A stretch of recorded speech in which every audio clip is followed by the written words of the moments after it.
Okay, so I am Sergii from Ukraine. I'm presenting a joint paper prepared jointly with my colleagues Oleg and Vitalii, and it continues the research which I presented at the previous two symposium editions.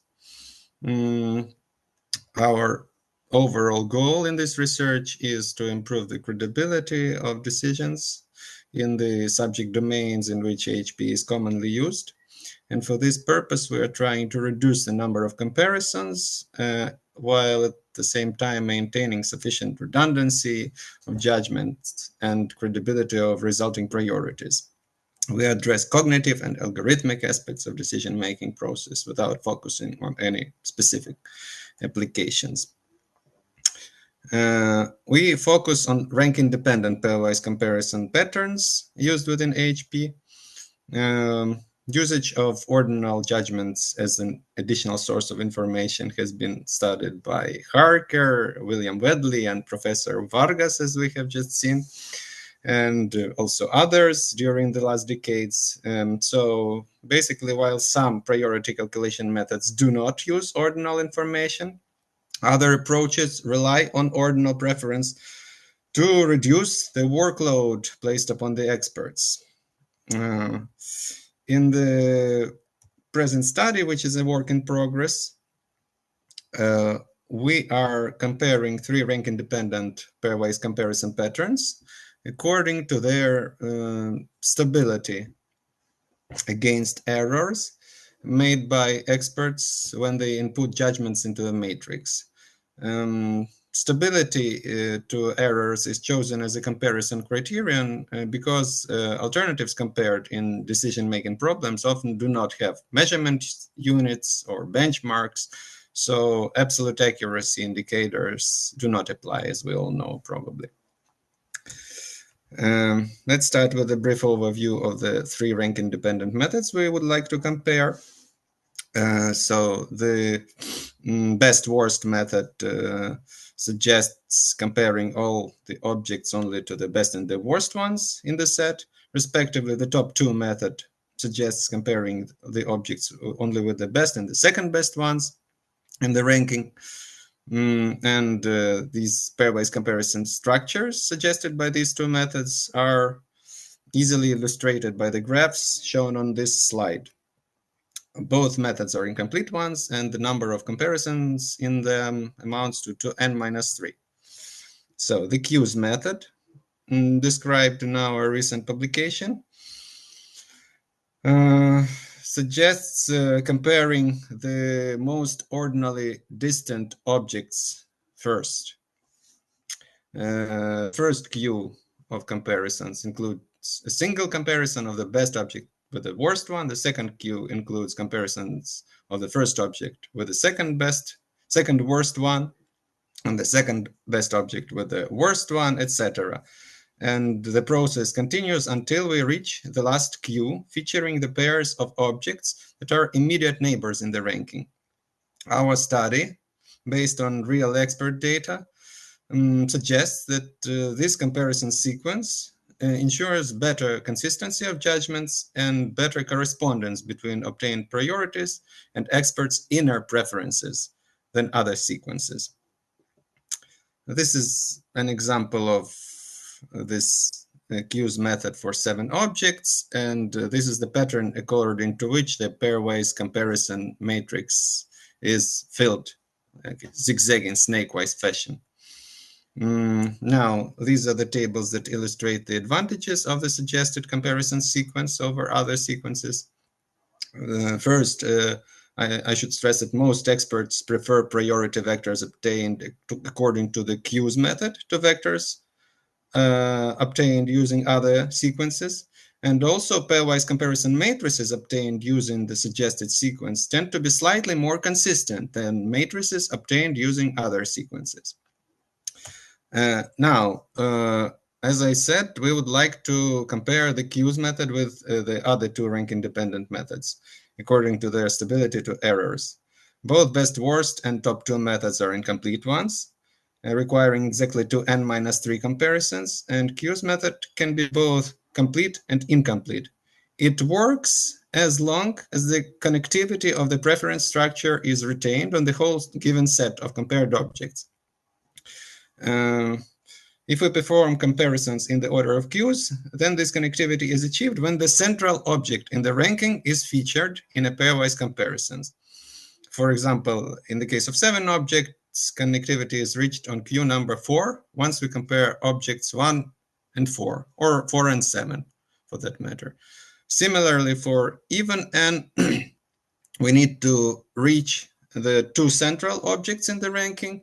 For example, for 6 objects, we should compare objects 1 and 4 and 6 and 3 in order for the set to become connected.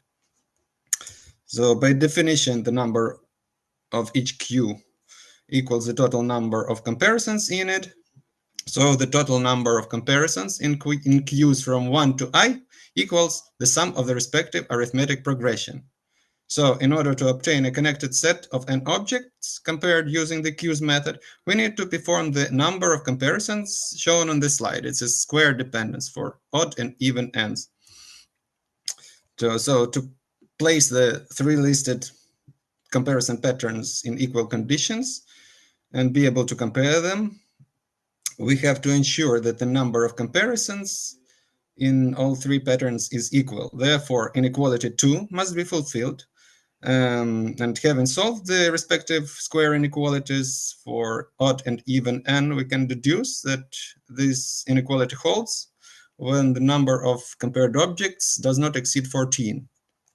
For best, worst, and top 2 methods, the dependence is linear. And for Q's method, this dependence is a square one, and its graphs for odd and even numbers of objects are parabolic.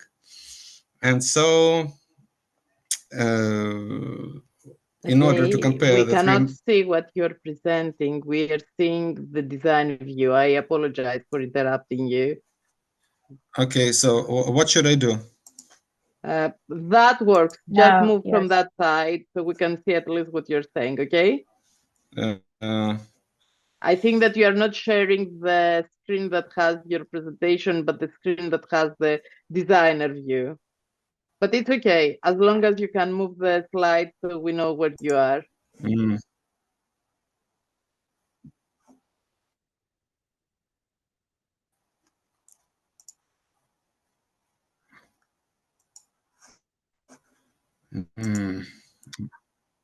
See, I'm sorry.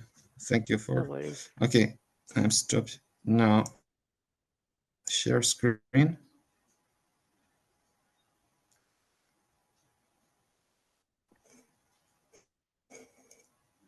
Okay.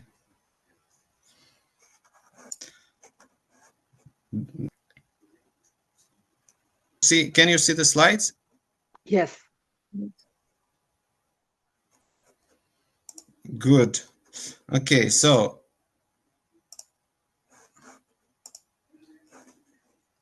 anyway, if there are more than 14 objects to compare, then we suggest to start the comparisons with a basic spanning tree, where the first object is compared to the second half of the ranking, and the last object is compared to the objects from the first half of the ranking.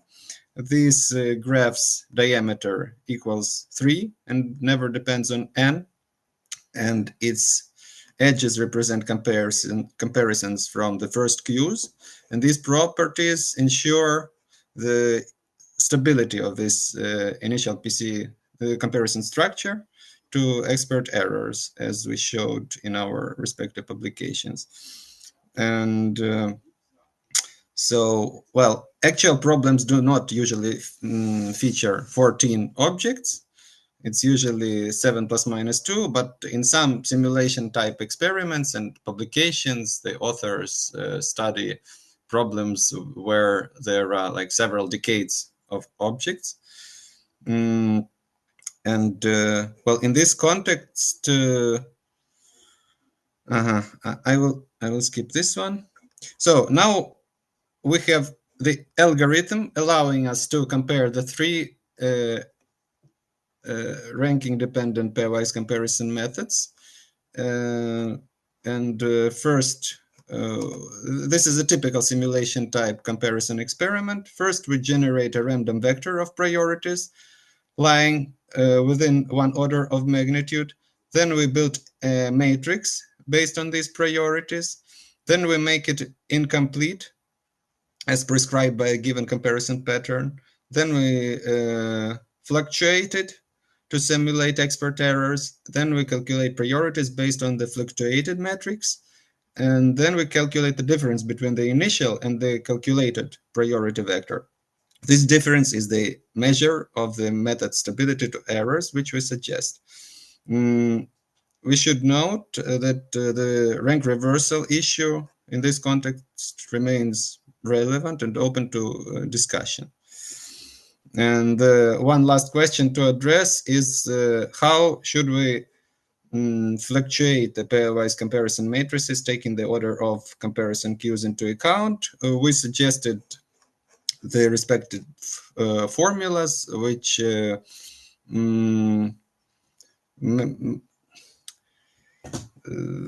take the number of the comparison queue into consideration. Thus, the degree of fluctuation for each matrix element is based on the number of the queue it belongs to.